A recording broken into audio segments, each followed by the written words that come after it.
Aku sudah peruntukkan, kata Allah, bagi hamba-hambaku yang saleh, kenikmatan di sorga yang tidak pernah dilihat mata, didengar telinga, bahkan terlintas pun tidak bisa. Kemudian Nabi SAW membacakan surah As-Sajdah tadi. Tidak seorang pun mengetahui bagaimana nikmat yang menanti, yang sangat indah dipandang mata, sebagai balasan bagi mereka atas apa yang mereka kerjakan. Dari sini kata Hasan Al-Basri rahimahullahu ta'ala, dia mengatakan, akhfa qaumun amalahum fa akhfallahu lahum ma lam tara ainun wa lam yakhtur ala qalbi bashar. Ketika sebuah kaum ada yang menyembunyikan amalan-amalan mereka yang hanya diberikan kepada Allah saja, maka Allah pun membalasnya dengan menyembunyikan balasan untuk mereka yang tak pernah mereka pandang sebelumnya dan tidak pernah terbentik dalam otak mereka. Dari sini kita tahu bahwa tidak bisa dihayalkan sorga seperti apa. Sehebat apapun saya atau siapapun yang menceritakan tentang keindahan sorga, sorga tidak seperti yang saya ceritakan, karena pengetahuan kita tentang sorga itu sangat sedikit.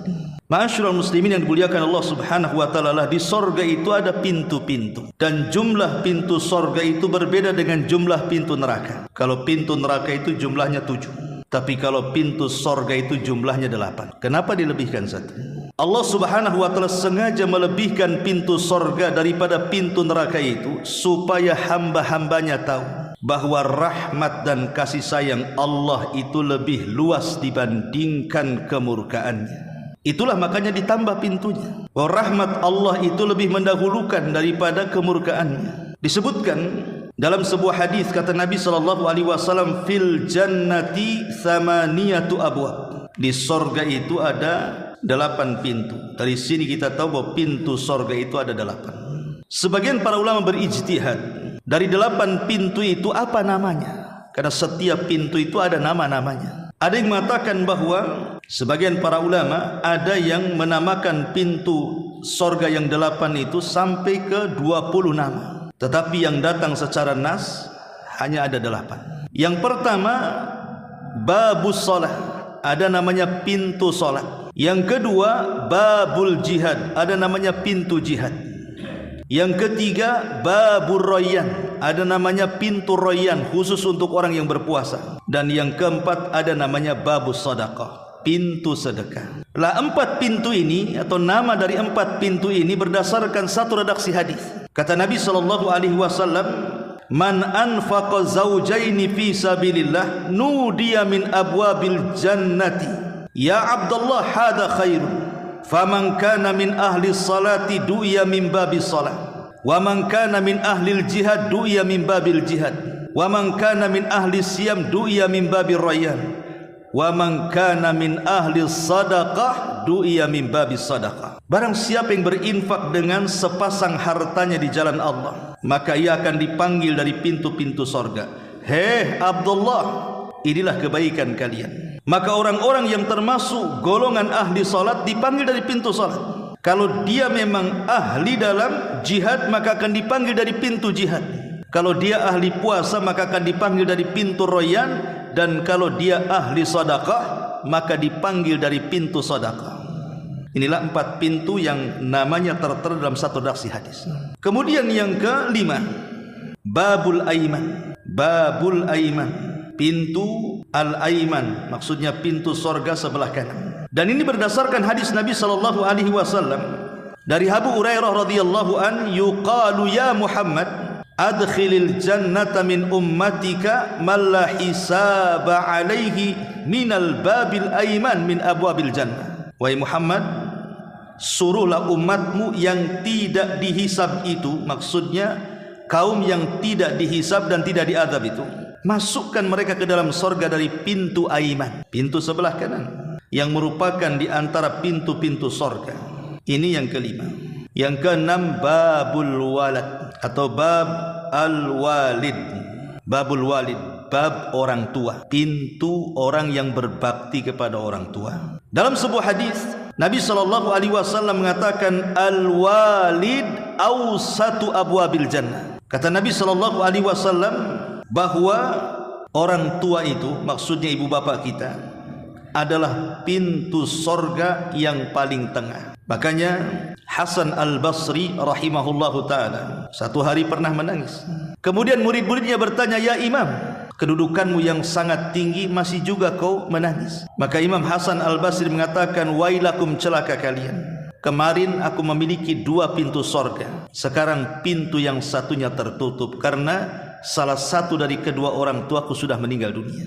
Maka beruntunglah anda yang masih punya orang tua hidup, masih ada 2 pintu sorga yang bisa kita masuki dari situ dengan cara birrul walidain, berbuat baik kepada orang tua. Dan yang terakhir, yang ketujuh, babul kadhiminal ghaib wal afina anin nas, pintu untuk orang-orang yang menyembunyikan perasaan marah dan suka memaafkan manusia. Ada juga yang mengatakan babul hajj, yang ketujuh pintu haji, dan itu berdasarkan riwayat Muslim.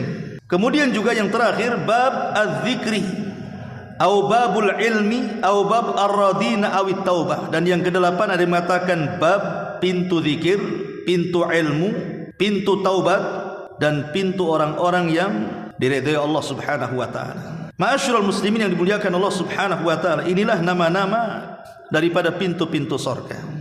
Kemudian kapan pintu surga itu terbuka? Disebutkan dalam sebuah hadis, pertama apabila masuk Ramadan, pintu itu akan terbuka dari awal sampai akhir Ramadan. Kata Nabi SAW, "Idza dakhala syahru Ramadan, futihat abwabus sama, wa fi riwayatin futihat abwabul jannah, wa ghulliqat abwabun niran, wa sulsilatis syayatin, wa fi riwayah wa suffidatis syayatin." Apabila datang bulan Ramadan, maka pintu-pintu langit dan pintu-pintu surga akan terbuka, sementara pintu-pintu neraka akan tertutup rapat dan setan-setan akan dibelenggu. Maka pintu surga itu akan terbuka selama Ramadan. Yang kedua, setiap hari Senin dan Kamis. Berdasarkan hadis Abi Hurairah radhiyallahu anhu, Nabi SAW mengatakan, "Tuftahu abwabul jannah kulla yaumil itsnaini wal khamis." Pintu-pintu surga akan terbuka pada setiap hari Senin dan Kamis. Fayughfar fi dzalikal yaumaini likulli abdin la yusyriku billahi syai'an illa man bainahu wa baina akhihi syahna, fayuqal ungduru hadaini hatta yastaliha. Kata Nabi SAW, kecuali 2 orang yang amalannya tidak akan diangkat lewat pintu-pintu sorga atau pintu-pintu langit. Pertama, orang yang musyrik kepada Allah, dan orang yang bermasalah dengan sahabatnya, dengan temannya, sampai keduanya berdamai. Inilah waktu di mana pintu sorga terbuka di bulan Ramadan dan setiap pekannya, hari Senin dan hari Kamis. Lalu siapa yang pertama kali membuka pintu sorga? Disebutkan dalam hadis Anas ibn Malik radhiyallahu anhu, Nabi SAW bersabda, "Ati babal jannah fa astaftihu fayaqul al-khazin man an fa aqulu Muhammad fayaqulu bika umirtu alla aftah li ahadin qablak." Kata Rasul, aku menghadap pintu sorga kemudian mengetuknya. Penjaga sorga malaikat Ridwan mengatakan, "Siapa anda?"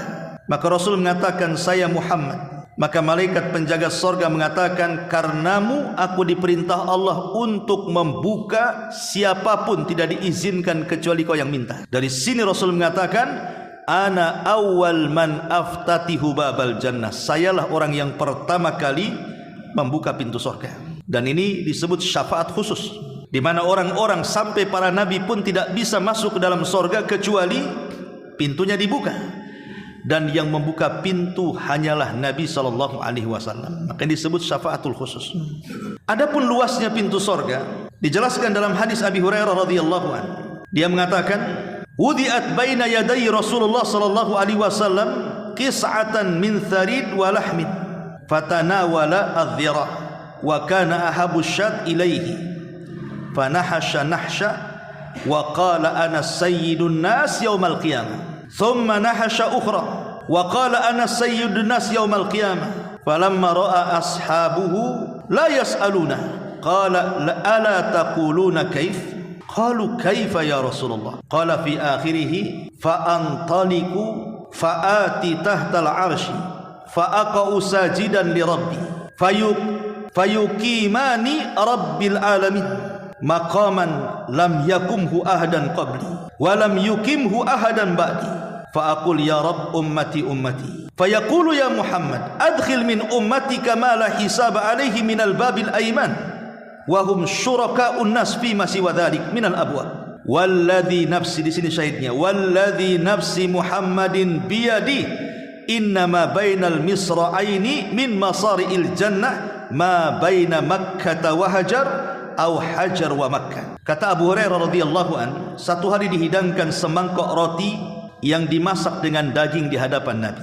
Kemudian beliau mengambil lengan kambing yang paling beliau sukai. Kemudian beliau menggigitnya sedikit, kemudian mengatakan, akulah pemimpin manusia pada hari kiamat. Kemudian beliau menggigit lagi sedikit dan mengatakan, akulah pemimpin manusia pada hari kiamat. Kemudian sahabat melihatnya dan diam saja. Kata Rasul, kenapa kau tidak bertanya? Kenapa kalian tidak bertanya? Maka sahabat mengatakan, ya kami bertanya, kenapa wahai Rasul?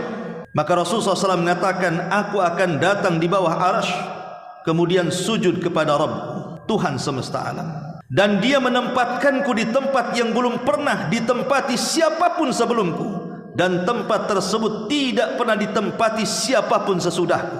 Aku berkata kepada Rabbku, ya Rabb, umatku, umatku. Kemudian Allah berfirman, wahai Muhammad, masukkan umatmu yang tidak dihisab lewat pintu sebelah kanan. Mereka bebas masuk pintu-pintu lainnya. Maka Rasulullah SAW bersabda, demi jiwa Muhammad di tangannya, jarak antara dua pintu sorga adalah seperti jarak Mekah ke Hajar atau Hajar ke Mekah. Dalam riwayat, antara Mekah dan Busra. Berapa jarak antara Mekah ke Hajar atau Mekah ke Busra? Ada yang mengatakan, adapun jarak Mekah ke Hajar 1160 km. Adapun jarak Mekah ke Busra 1250 km. Itulah jarak pintunya. Jadi kalau dibuat kilometer berarti jarak pintunya 1250 kilometer. Besar sekali itu, ya, pintunya. Adapun lebar, adapun daun pintunya sendiri disebutkan tuh. Kata Nabi SAW dari hadis Abi Hurairah itu, ma baina misra'aini min masari'il jannah masirata sab'a sini. Jarak dua pintu sorga di antara daun-daun pintu sorga itu sejauh 70 tahun perjalanan. Besar lebar pintu sorga itu. Ma'asyiral muslimin yang dimuliakan Allah Subhanahu wa taala. Setiap pintu itu kan ada kuncinya, dan setiap kunci itu kan ada jeruji-jerujinya. Kalau kunci polos gitu saja tidak mungkin mutar. Lalu apa kuncinya dan apa jeruji-jerujinya? Disebutkan dalam Sahih Bukhari, ditanyakan kepada Wahab ibn Munabbih, alaysa la ilaha illallah miftahul jannah? Bukankah la ilaha illallah itu kunci sorga? Beliau menjawab, bala, walakin laisa miftahu illa lahu asnan. Ya benar, namun tidak ada kunci kecuali pasti memiliki gigi-giginya atau jeruji-jerujinya. Fa in ji'ta bimiftahin lahu asnan futiha laka wa illa lam yuftah laka. Jika anda membawa kunci yang bergigi, pintu akan terbuka. Tapi kalau tidak bergigi, tidak mungkin pintu itu terbuka. Dari sini kita tahu bahwa kunci la ilaha, kunci sorga itu adalah la ilaha illallah. Maka siapapun yang mentauhidkan Allah berarti dia memegang kuncinya. Dari sini Allah Subhanahu wa taala berfirman, faman kana yarju liqa'a rabbih falyamal amalan salihah wa la yusyrik bi ibadati rabbih ahada. Siapapun yang ingin berjumpa dengan Allah, di mana perjumpaan kita dengan Allah? Di sorga. Silahkan beramal saleh dan jangan sekutukan Allah dengan siapapun. Kalau kita bertauhid berarti kita memegang pintu sorga. Lalu apa gigi-giginya itu? Jeruji-jerujinya itu? Maka para ulama mengatakan gigi-gigi selain daripada, kalau tauhid kuncinya, yang dimaksud gigi-giginya para ulama adalah pengamalan kita kepada syariat Islam. Minimalnya lakukan yang wajib-wajib. Itulah gigi-giginya. Kemudian tambah dengan yang sunnah kalau bisa. Ma'asyiral muslimin yang dimuliakan Allah Subhanahu wa taala. Sekarang masuk pada pembahasan. Siapa kelompok yang mereka akan membuka pintu-pintu sorga selain Nabi SAW, ini umatnya. Pertama, disebutkan dalam hadis Ubadah ibn Samit radhiyallahu anhu, Nabi SAW bersabda, man syahida an la ilaha illallah wahdahu la syarikalah wa anna Muhammadan abduhu wa rasuluh wa anna Isa abdullahi wa rasuluh wa kalimatuhu alqaha ila Maryam wa ruhum minhu wa annal jannata haqqun wan nara haqqun adkhalahu Allahu min ayyi abwabil jannati thamaniyati sya'a. Muttafaqun alaih. Dari hadis Ubadah ibn Samit radhiyallahu anhu, dia mengatakan, Rasul bersabda, siapa yang bersaksi tidak ada sesembahan yang berhak disembah kecuali Allah, dialah semata dan tidak ada sekutu baginya, dan bahwasanya Muhammad adalah hambanya dan rasulnya, dan bahwasanya Isa adalah hamba Allah dan rasulnya, dan kalimatnya yang diberikan kepada Maryam serta ruhnya dari Allah, dan meyakini sorga adalah sebuah kebenaran, neraka sebuah kebenaran, maka Allah akan masukkan dia dari 8 pintu sorga sesuai dengan dia kehendaki. Mau dari pintu mana saja terserah dia masuk. Dari sini yang pertama, bahwa orang yang akan membuka pintu sorga adalah orang yang mentauhidkan Allah. Karena di sini siapa yang bersaksi tidak ada sembahan yang berhak disembah kecuali Allah, kan? Dan Muhammadlah utusan Allah. Dan hadis ini bantahan kepada 1 orang-orang Yahudi, 2 orang-orang Nasrani, 3 orang-orang musyrik, dan 4 ahli bid'ah. Adapun bantahan kepada orang-orang Yahudi, karena orang Yahudi menganggap Isa itu anak zina sampai hari ini, dan ibunya wanita pezina. Maka dalam hadis ini dikatakan wa anna Isa abdullah wa rasuluh. Isa itu hamba Allah dan rasulnya. Seorang rasul tidak mungkin terlahir dari orang tua pezina. Adapun kemudian Maryam tidak punya suami, itu sudah kehendak Allah Azza wa Jalla. Allah sanggup menciptakan orang tanpa ibu bapa seperti Adam. Allah sanggup menciptakan orang tanpa ibu seperti Hawa. Orang sanggup menciptakan orang tanpa bapa seperti Isa bin Maryam. Dan Allah sanggup menciptakan kita dengan ayah dan bapa. Apa masalahnya? Ini yang pertama. Yang kedua, bantahan kepada orang Nasrani yang mengatakan Isa anak Tuhan. Isa satu di antara 3 Tuhan, bahkan Isa adalah Tuhan itu sendiri. Allah kata di sini, Rasul katakan wa anna Isa abdullah. Isa itu hamba Allah, bukan Tuhan. Dan juga bantahan kepada orang-orang musyrik yang mereka menyekutukan Allah. Di sini Rasul mengatakan man syahida alla ilaha illallah. Siapa yang bersaksi tidak ada sembahan yang berhak disembah kecuali yang berhak disembah hanya Allah. Tidak ada selain Allah berhak disembah. Dan bantahan kepada ahli bid'ah yang mengatakan bahwa sorga dan neraka itu tidak benar adanya. Maka di sini Rasul mengatakan sorga itu hak adanya, neraka itu hak adanya. Ini yang pertama. Yang kedua, disebutkan dalam sebuah hadis Nabi SAW bersabda. Hadis ini dari Umar bin Khattab radhiyallahu anhu. Kata Nabi SAW, ma minkum min ahadin yatawadda fayusbigul wudu thumma yaqul ashhadu an la ilaha illallah wa anna Muhammadan abduhu wa rasuluh wa fi riwayatin ashhadu an la ilaha illallah wahdahu la syarika lah wa ashhadu anna Muhammadan abduhu wa rasuluh illa futihat lahu abwabul jannah ats-tsamaniyah yadkhulu min ayyiha syaa. Rawahu Muslim. Kata Nabi SAW, tidaklah salah seorang di antara kalian berwudu kemudian menyempurnakan wudunya. Betul-betul dia perhatikan basuhan-basuhan anggota wudunya. Tidak asal-asalan wudunya, diperhatikan. Kemudian selepas wudu dia pun mengucapkan asyhadu an la ilaha illallah. Dalam riwayat wahdahu la syarikalah wa asyhadu anna Muhammadan abduhu wa rasuluh. Siapa yang membaca 2 kalimat syahadat setelah wudu, apa kata Rasul? Akan dibukakan padanya pintu-pintu sorga yang 8, dan dia akan masuk dari 8 pintu sorga sesuka dia. Subhanallah. Dari sini jangan pernah remehkan zikir setelah wudu, karena kita bisa mendorong pintu sorga dengan amalan ini. Apalagi wudu sendiri banyak keutamaannya, kan? Pertama, wudu itu bagian daripada keimanan. Wudu itu syatrul iman, kata Rasulullah, at-tuhuru syatrul iman. Wudu itu separuh keimanan. Dan wudu itu bisa menggugurkan dosa. Kata Nabi SAW, man tawadda'a fa ahsanal wudu kharajat khatayahu min jasadihi hatta takhruja min tahti adfari.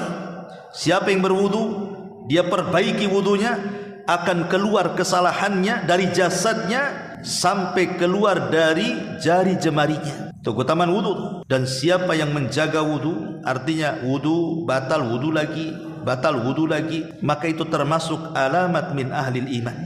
Alamat bahwa orang ini betul-betul orang-orang yang kuat imannya. Kata Rasul, istaqimu walan tuhsu wa'malu anna khaira a'malikumus shalah wa la yuhafid 'alal wudu illa mu'min.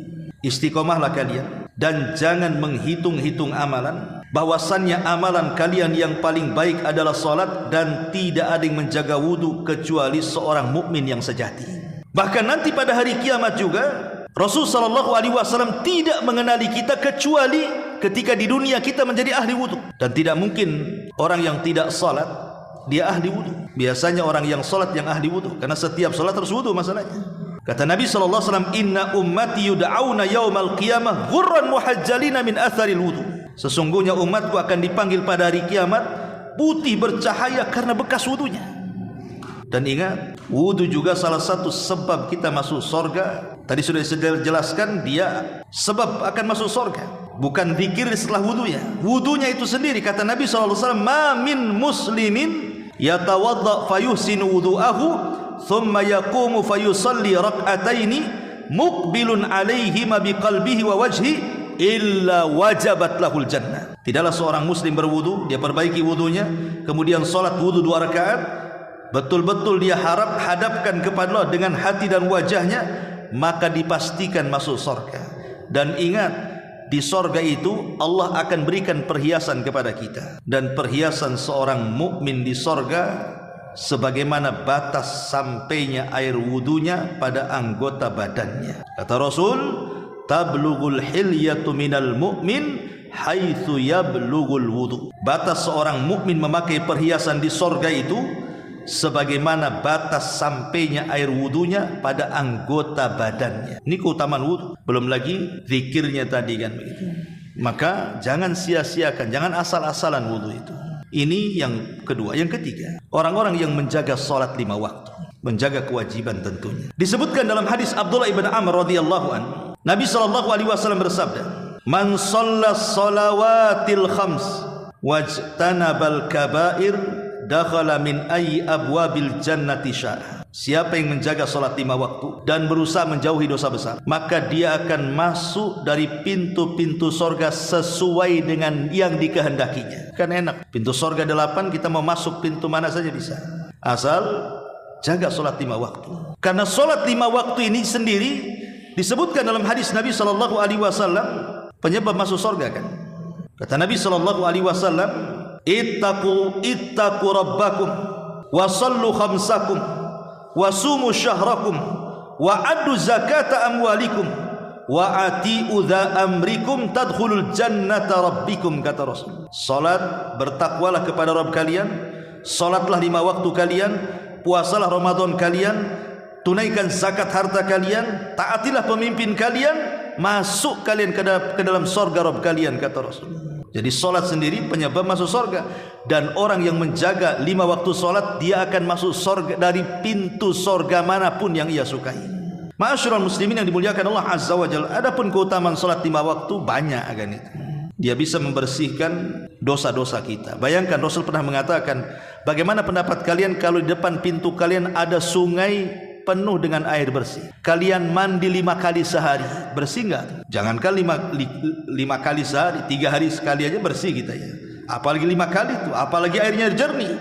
Kata Rasul, itulah salat 5 waktu seperti itu, bisa membersihkan dosa-dosa kalian, bisa mengangkat derajat-derajat kita di surga. Bahkan Nabi SAW secara khusus bagi orang-orang yang menjaga salat 5 waktu itu, Allah akan memberikan riayahnya, perlindungannya, penjagaannya, sehingga dia tidak akan terkena apapun. Orang yang menjaga salat itu akan dilindungi Allah Subhanahu wa ta'ala. Dan banyak sekali tentang faedah salat ini, bahkan bisa menyelesaikan masalah. Karena Nabi SAW kalau ada masalah yang tidak bisa keluar, langsung salat.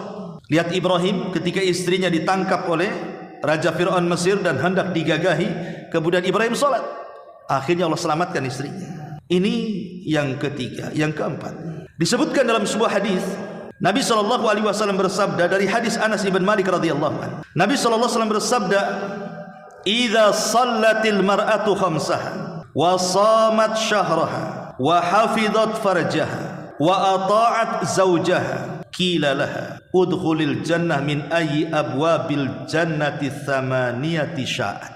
Kata Nabi SAW, apabila seorang wanita dia jaga solat 5 waktunya, dia jaga puasa Ramadannya, dia jaga kemaluannya dan taat kepada suaminya, maka akan dikatakan kepada wanita itu, silahkan masuk dari 8 pintu sorga sesuai dengan yang wanita itu kehendaki. Luar biasa. Di sini ada pertanyaan. Kenapa Nabi SAW mengatakan apabila seorang wanita menjaga solatnya dan menjaga puasa Ramadannya? Bukankah laki-laki juga sama harus menjaga?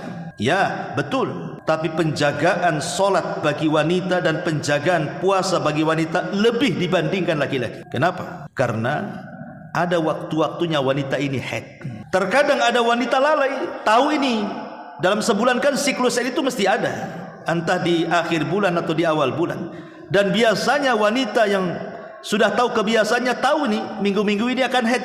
Kalau dia tidak menjaga sholat tepat waktu, tiba-tiba datang zuhur, sudah masuk waktunya, melambat-lambatkan sampai jam 2:30 baru sholat. Ketika mau sholat keluar pula haid dia, maka dia meninggalkan solat dengan sengaja namanya. Makanya Rasul mengatakan penjagaan wanita kepada solat lebih dibandingkan laki-laki. Sama dengan puasa Ramadan. Setiap tahun itu pasti wanita punya utang. Nggak mungkin full 1 bulan itu, kecuali yang monopause atau wanita yang belum haid kan itu. Kalau wanita itu pasti punya utang. Terkadang ada sebagian wanita itu lalai. Dia utang tahun ini dibayar tahun depan. Ketika datang bulan Sya'ban, tidak mau juga dibayar-bayar di awal bulan, sampai di akhir bulan menjelang mau Ramadan, sibuk dia bayar utang. Rupanya nggak cukup harinya.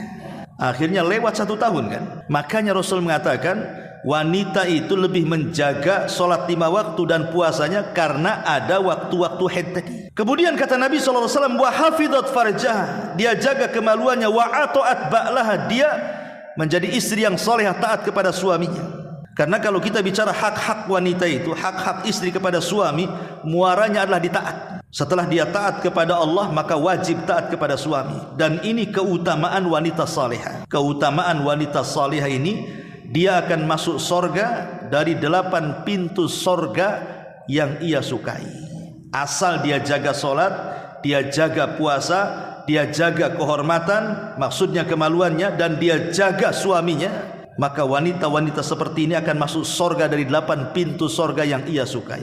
Karena keutamaan wanita saleh itu, ikhwan, kalau antum punya istri yang salehah, yang sudah menikah ya, kalau yang jomblo ya bayangkan saja ya. Mudah-mudahan antum dapat wanita salehah. Ingat, banyak keutamaannya. Rumah tangga damai, lebih dekat dengan Allah, bisa mendidik anak-anak, kebahagiaan yang menyeluruh dalam rumah tangga, perhiasan dan kebanggaan bagi suaminya, hidup lebih terjaga, menuntun suaminya ke sorga, rumah tangga menjadi berkah, dan rumah tangga menjadi sakinah, mawaddah dan rahmah sebagaimana tujuan menikah. Dan lebih daripada itu, bisa memelihara suaminya dikala ada kesulitan. Suaminya sakit, dia jaga. Betapa banyak wanita-wanita yang minta cerai ketika suaminya sakit kan. Apalagi kalau sakitnya parah, wanita nggak berakal, akalnya didengkul. Ma'asyiral muslimin yang dimuliakan Allah Azza wa Jalla, ini yang keempat. Yang kelima, hadis dari Syarah bin Ibn Suf'ah, qala laqiyani Utbah ibn Abdi as-Sulami faqala sami'tu Rasulullah sallallahu alaihi wasallam yaqul ma min muslim yamutu lahu 3 minal walad lam yablughul huntha illa talaqawhu min abwabil jannati tsamaniyati min ayyiha sya'a dakhala. Kata Nabi SAW, tidaklah seorang muslim Allah berikan musibah 3 anaknya meninggal dan anaknya belum balik, kecuali anak-anak itu akan menyambutnya dari 8 pintu sorga dan akan disuruh masuk dari 8 pintu sorga dari mana ia sukai. Syaratnya apa? Syaratnya harus ikhlas dan mengharap pahala Allah. Katakan inna lillahi wa inna ilaihi raji'un. Kemudian setelah itu Allahumma hjurni fi musibati. Semua titipan Allah dan akan kembali kepada Allah. Ya Allah, berikan pahala akan musibah yang menimpaku. Karena kematian anak berbeda dengan kematian pasangan. Kalau istri antum meninggal, itu yang antum mau, biar besok kawin lagi. Suami meninggal juga sama. Dari dulu aku gak mau sama kamu katanya. Meninggal pula, kesempatan nikah lagi. Orang tua meninggal, ya sesaat sedihnya, besoknya tanya berangkas mana warisannya. Tapi kalau anak meninggal, itu si jantung hati, si buah hati, itu lama akan terobati biasanya. Nabi saja ketika meninggal Ibrahim, dia menangis. Sampai Abdurrahman ibn Auf bertanya, kenapa anda menangis wahai Rasul? Bukankah ada yang mengatakan tidak boleh menangis karena kematian? Kata Rasul, Abdurrahman, ini air mata rahmat, air mata sayangku kepada Ibrahim. Kemudian Rasul mengatakan, ya Abdurrahman, innal aina la tadma wa innal qalba la tahzan wa inna bifirakika ya Ibrahim la mahzunun wa la naqulu illa ma yarda rabbuna. Abdurrahman, mata ini bisa mencucurkan air mata, hati bisa sedih. Perpisahanku dengan Ibrahim ini menyesakkan dada, tapi aku berusaha untuk mengucapkan apa yang diridhoi Allah saja. Ma'asyiral muslimin yang dimuliakan Allah Azza wa Jalla. Bahkan disebutkan dari hadis Abi Musa al-Asy'ari radhiyallahu anhu, Nabi mengatakan, idza mata waladul abdi, apabila salah seorang dapat musibah anaknya meninggal, qala Allahu li malaikati, maka Allah akan panggil malaikat pencabut nyawa. Dan Allah katakan, qabattum walada abdi, kau cabut ya nyawa anak hambaku ya. Kata malaikat pencabut nyawa, na'am ya, aku cabut. Kemudian Allah Subhanahu wa taala mengatakan, qabattum thamarata fuadi, kau cabut anak kebanggaannya, si buah hatinya. Maka malaikat ini mengatakan, na'am, tentu wahai Rabb. Maka Allah mengatakan, madza yaqulu abdi, apa yang dikatakan hambaku setelah anaknya meninggal? Maka malaikat maut mengatakan, hamidaka wastarja, dia memujimu dan dia mengatakan, innalillah wa inna ilaihi rajiun. Maka Allah katakan, ubnu li abdi baitan fil jannah wa sammuhu baitul hamdi. Kalau begitu bangunkan istana bagi dia di sorga, kasih nama istananya Baitul Hamdi, karena dia bisa mengucapkan alhamdulillah. Alhamdulillah bukan syukur anaknya mati, bukan, tapi dengan anaknya meninggal, maka dia memuji Allah Subhanahu wa taala. Dia bisa sabar, dengan sabar itu dia dapat pahala mendapatkan istana di surga. Kemudian dia katakan, innalillahi wa inna ilaihi rajiun, Allahumma hjurni fi musibati. Bahkan lebih daripada itu, Abul Hasan berkata, aku pernah berkata kepada Abu Hurairah, katanya, sesungguhnya dua anakku telah meninggal, kata Abul Hasan. Sudikah kiranya wahai Abu Hurairah, ceritakan kepadaku apa yang kau dengar dari Nabi SAW tentang keutamaan kalau ada orang yang meninggal anaknya. Apa kata Abu Hurairah? Aku mendengar Rasul bersabda, sigharuhum da'amisul jannah yatalaqqa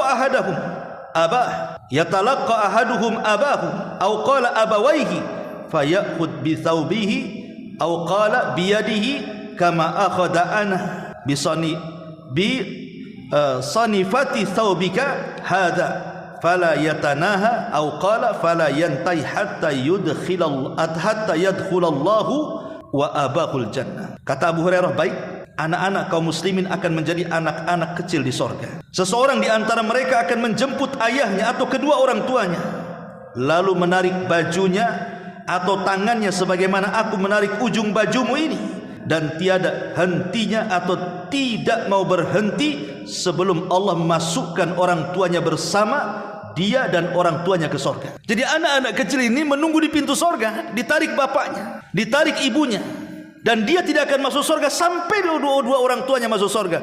Tentu maksudnya apabila orang tuanya mukmin. Kalau orang tuanya kafir musyrik, ya nggak mungkin lah kan begitu.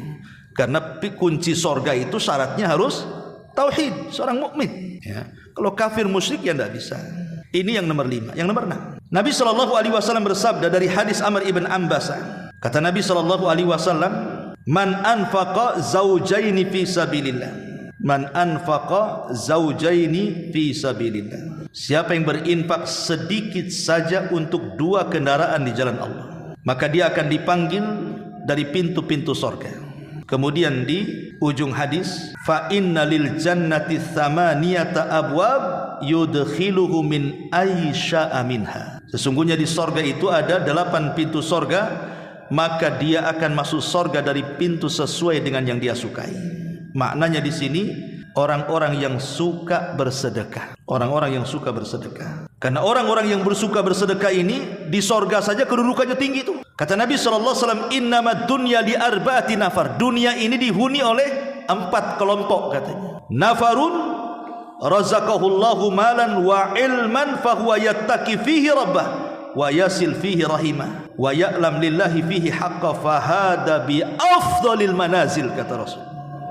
Satu, seorang hamba diberikan harta yang melimpah dan diberikan ilmu pengetahuan. Dengan ilmunya dia bertakwa dengan hartanya, dia silaturahim dengan hartanya, dan dia tahu hak Allah dengan hartanya, dia zakat, dia infak, dia sedekah, maka orang ini afdal al-manazil, akan mendapatkan setinggi-tinggi derajat di surga. Itulah orang sedekah, ya. Bahkan di dunia saja banyak kan gitu. Orang yang bersedekah itu taki masari as-su, kata Rasul, mencegah kita mati su'ul khatimah. Jadi kalau kita ingin matinya husnul khatimah, banyak bersedekah. Bahkan semua bala, semua wabah bisa diobati dengan sedekah. Kata Rasul, dawau mardakum bis sadaqah, obati orang sakit kalian dengan sedekah.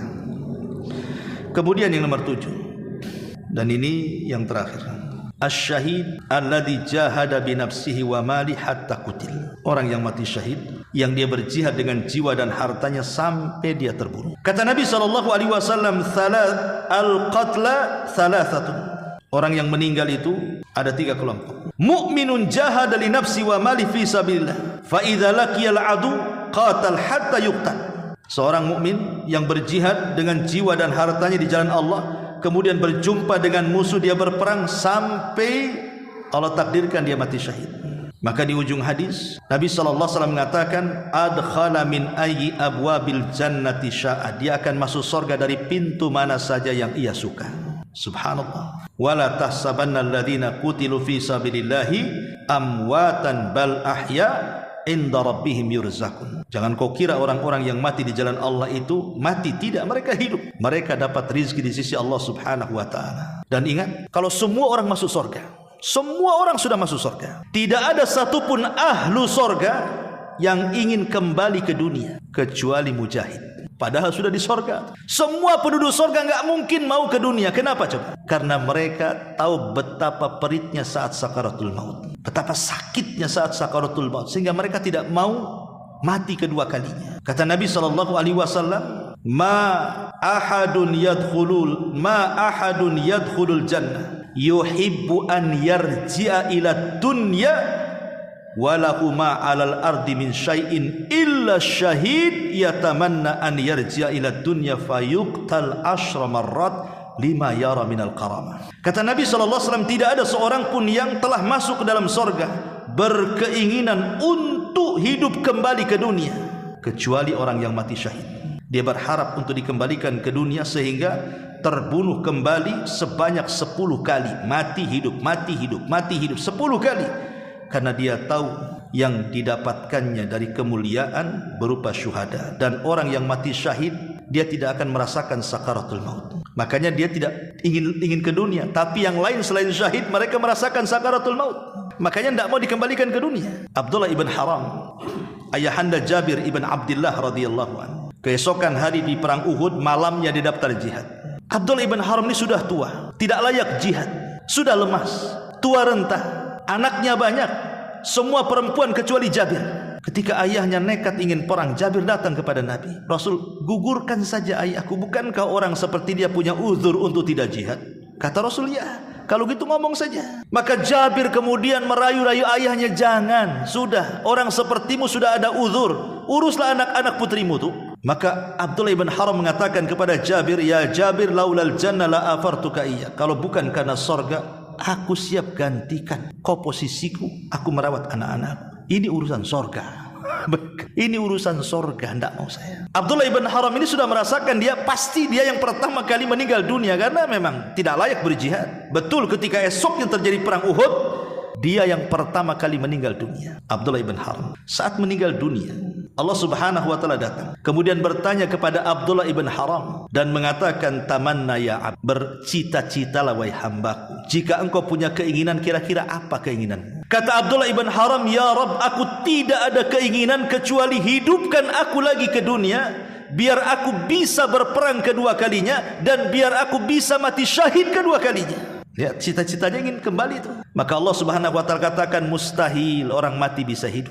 Kata Abdullah ibn Haram, kalau mustahil, habarkan saja posisiku di hadapanmu kepada keluargaku Jabir, kepada sahabat-sahabatku di dunia. Habarkan kondisiku. Dari sini turun ayat, wala tahsabannalladzina qutilu fi sabilillahi amwatan bal ahya inda rabbihim yurzakun farihina bima atahumullahu min fadli wa yastabshiruna billadina lam yalhaqu bihim min khalfihim ala khaufun alaihim walahum yahzanun yastabshiruna binikmatin minallahi wa fadlin wa annallaha la yudhi'u ajral mu'minin. Turun surah Al-Imran ayat 171 sampai 169 sampai 171. Jangan sekali-kali kalian mengira bahwa orang-orang yang gugur di jalan Allah itu mati. Sebenarnya mereka hidup dan dianugerahi rezeki dari sisi Tuhannya. Mereka bergembira dengan karunia yang Allah anugerahkan kepadanya dan bergembira hati atas keadaan orang-orang yang berada di belakang yang belum menyusul mereka, yaitu bahwa tidak ada rasa takut pada mereka dan mereka tidak bersedih hati. Mereka bergirang hati dengan nikmat dan karunia dari Allah dan bahwa sesungguhnya Allah tidak menyia-nyiakan pahala orang-orang yang beriman. Turun ayat ini dari kisah Abdullah ibn Haram. Inilah 7 kelompok yang akan membuka pintu sorga, yang 8 dari pintu sorga yang mereka sukai. Mudah-mudahan kita termasuk dari 7 kelompok ini. Amin ya rabbal alamin. Subhanakallahumma bihamdika asyhadu an la ilaha illa anta astaghfiruka wa atubu ilaik. Allahu ta'ala alam. Assalamualaikum.